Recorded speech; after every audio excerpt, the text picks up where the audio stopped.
परम आराध्यतम श्री गुरुपाद पद्म नित्यलीला प्रविष्टम विष्णुपाद अष्टोत्तर शत श्री श्रीमद शिल भक्ति प्रकाश आश्रम गोस्वामी गुरु महाराजेर श्री चरण कमले अनंत कोटि दंडवत प्रणति निवेदन करे तार अहित भक्ति। प्रश्न एसेছে तुलसीर माहात्म्य की। तुलसी साक्षात भक्ति जननी, যেমন একাদশী সাক্ষাৎ ভক্তি জননী, মাধব তিথি ভক্তি জননী যতনে পালন করি, সেরকম তুলসী দেবী তিনি হলেন ভক্তি জননী।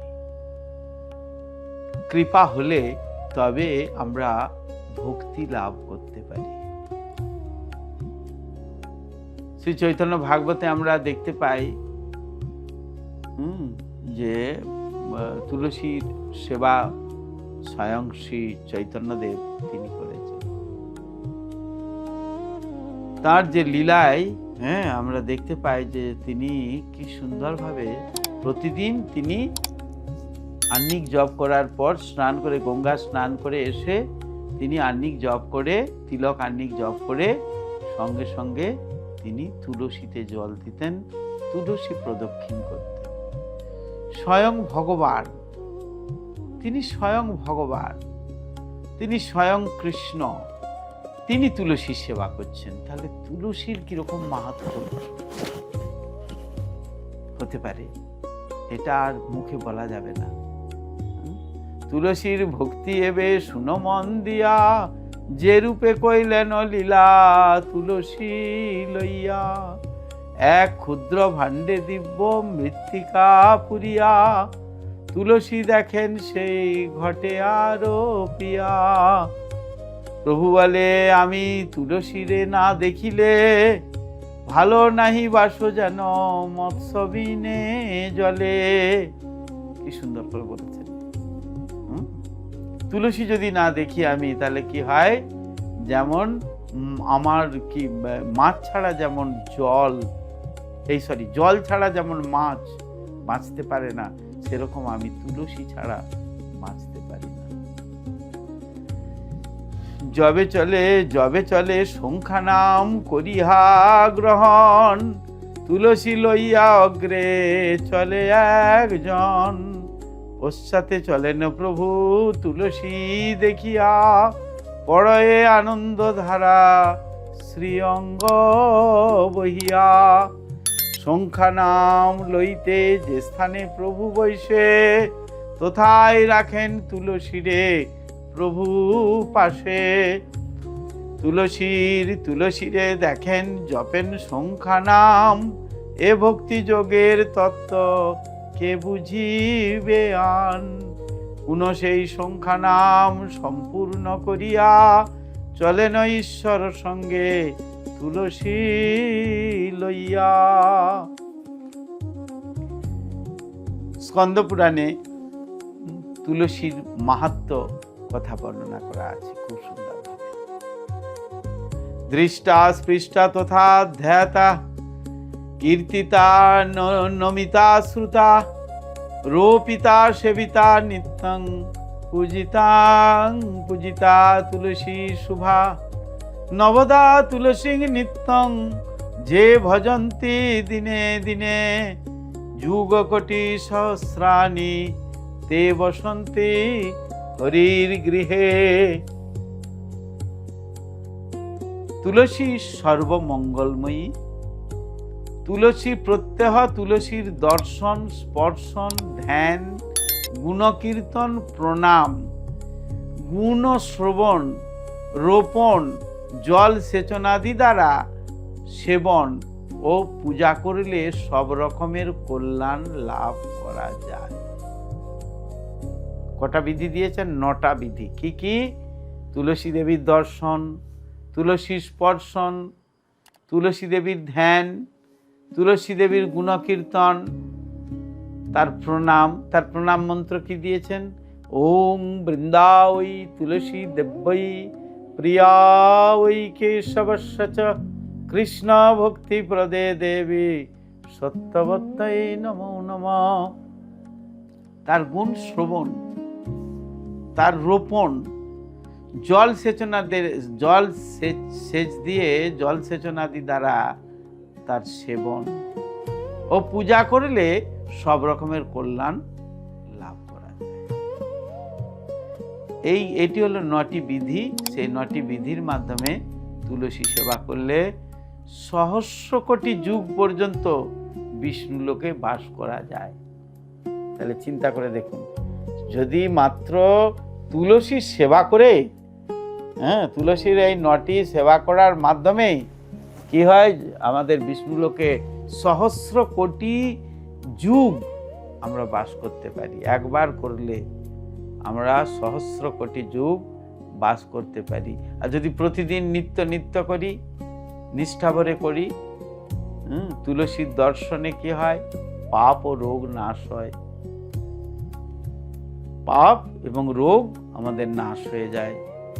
তুলসীর 64টি গুণ আমরা দেখতে পাই, অফুরন্ত গুণ। তবু আমরা আয়ুর্বেদিক শাস্ত্রে 64টা গুণ দেখতে পাই। তুলসীর হাওয়া লাগলে, তুলসীর যদি বাতাস লাগে আমাদের শরীরে, তাহলে কি হয়, আমাদের শরীরটা পবিত্র হয়। তুলসী এত ইম্পর্টেন্ট আমাদের জীবনের জন্য, আমাদের এই ব্যবহারিক জীবনে, আমাদের সাংসারিক জীবনে তুলসীর এত ইম্পর্টেন্সি।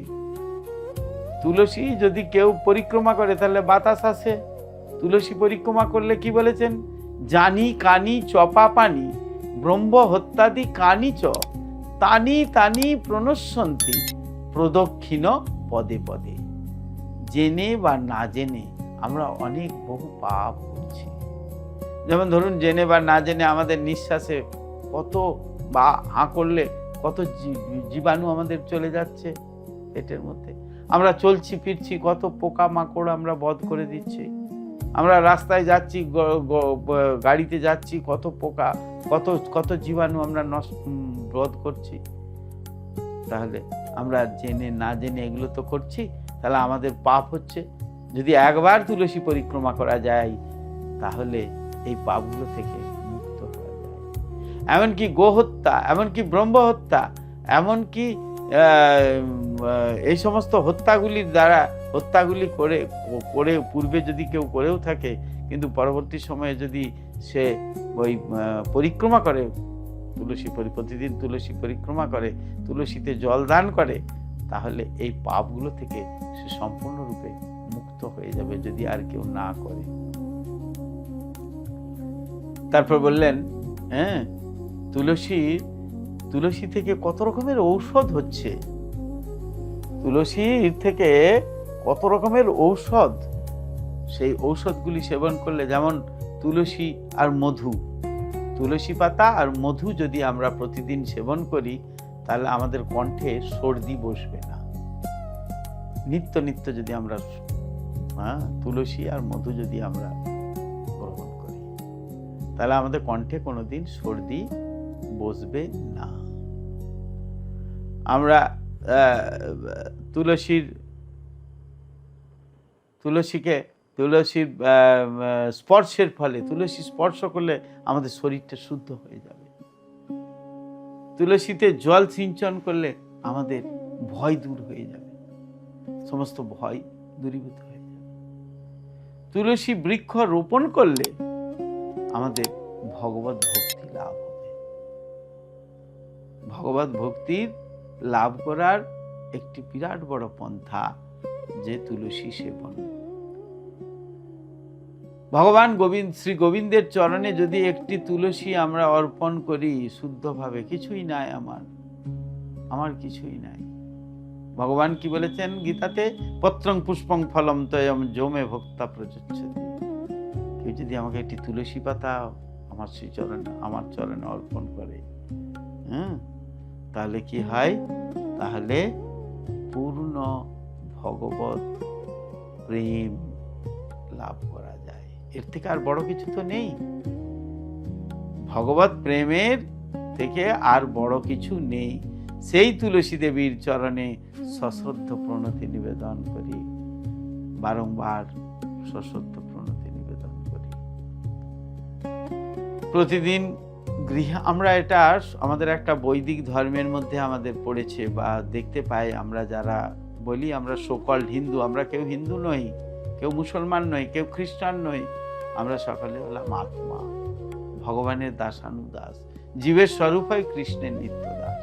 তথাপি আমরা বলি যে আমরা হিন্দু বা আমরা বাঙালি। হ্যাঁ, আমরা হিন্দুদের বাড়ি বাড়ি গেলে দেখতে পাই তুলসী বৃক্ষ একটি উঠানের মাঝখানে আছেই আছে। মহাপ্রভু কি বললেন? যে গৃহে তুলসী নাই সেই গৃহটা শ্মশান সদৃশ। যে কপালে তুলসী, যে কপালে তিলক নাই সে কপাল শ্মশান সদৃশ। আর যে গৃহে তুলসী নাই সেই গৃহটি শ্মশান সদৃশ।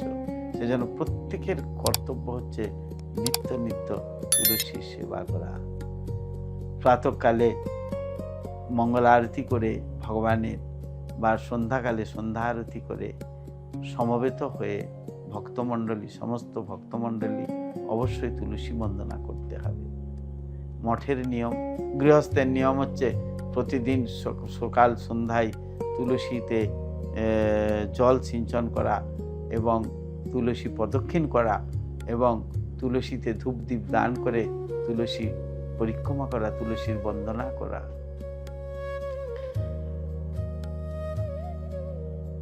তুলসীকে প্রথমে আরতি করতে গেলে নিয়ম হচ্ছে প্রথমে প্রণাম করতে হবে, তার বন্দনা করতে হবে। প্রণাম মন্ত্রটি আমি এর আগেও বললাম, আবারও বলে দিচ্ছি, ভালো করে জেনে নেন। ওং বৃন্দা ওই তুলসী দেব্যই প্রিয়া ওই কেশবস্য চ কৃষ্ণ ভক্তি প্রদে দেবী সত্যবত্যই নমো নমঃ। তুলসী দেবীকে আরতি করতে হবে, ধূপ দীপ পুষ্প দিয়ে তার আরতি করতে হবে। এই ধূপ দীপ পুষ্পার্ঘ সহকারে তুলসী দেবীর উদ্দেশ্যে আরতি নিবেদন করবেন। তুলসীতে প্রদক্ষিণ করবেন। তুলসী প্রদক্ষিণ করে কি বলে, তুলসীর প্রদক্ষিণ করে তুলসীতে জলদান করবেন। এটি হলো আমাদের সনাতন ধর্মের বা বৈদিক ধর্মের কালচার। অর্থাৎ তুলসী বৃক্ষের যে মাহাত্ম্য, সেই মাহাত্ম্যটা সহজে বলা যাবে না। অনেক কথা, তুলসীর অনেক কথা। তুলসী, একটি তুলসী পাতা বিনা জগন্নাথ ভোগ গ্রহণ করেন না। একটি তুলসী পাতা যদি ভোগের উপর দেওয়া হয়, একজন মহারাজ বলছিলেন, তিনি একজন বড় সায়েন্টিস্ট ছিলেন।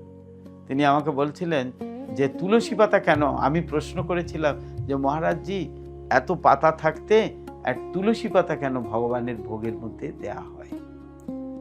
তখন তিনি বললেন যে তুলসী পাতা দেয়া হয় এই কারণে, ওই যে ভোগ, যে ভাত ডাল তরি তরকারি রুটি সবজি লুচি যা হয়েছে সবের মধ্যে যদি একটি করে করে তুলসী পাতা দিয়ে দেয়া হয়, তাহলে তার মধ্যে যত রকমের খারাপ বস্তু থাকবে সেই খারাপ বস্তুগুলি তুলসী পাতাটি সংগ্রহ করে নিতে পারে, তার ক্ষমতা আছে।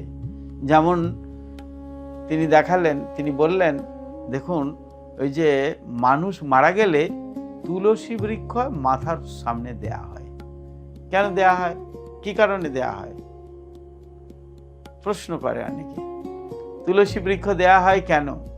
না, তুলসী বৃক্ষ দেয়া হয় এই কারণে না, যখন নাকি মানুষ মারা যায় তার দেহ থেকে অপকারী ব্যাকটেরিয়াগুলো প্রচুর ছড়াতে থাকে।